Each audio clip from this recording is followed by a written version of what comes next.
అందరూ ఇన్ని కోట్లాది మంది జీవితాలతో ఆడుకుని వీళ్ళ చేతుల్లో మటుకు ఇన్ని వేల కోట్లు దాదాపు విష్ణుకుమార్ రాజు గారు చెప్పినట్టు 30,000 కోట్లు వెళ్ళిపోయాయి. 18,000 కోట్లు ముందస్తుగా తెలుస్తుంది కానీ ఇంకా లోతుగా చూస్తే అది చాలా పెద్ద ఇది స్కామ్, ఇది దోపిడీ.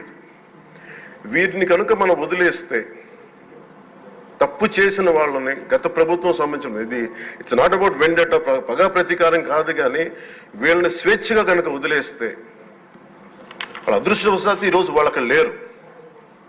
వాళ్ళు కనుక ఉండుంటే వాళ్ళకి నిజంగా వాళ్ళకి సమాధానం చెప్పాల్సిన పరిస్థితి ఉండేది.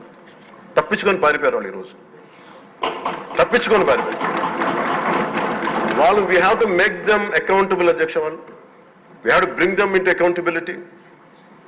They have to B penalised.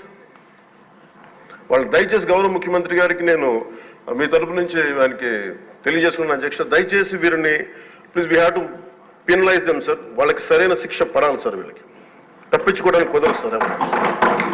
లేదంటే రేపు పొద్దున ఒక ట్రాఫిక్ కానిస్టేబుల్కి బలం ఇవ్వాలి అంటే ఆపగలమంటే వాళ్ళు ఏమంటారు సార్ లోపల?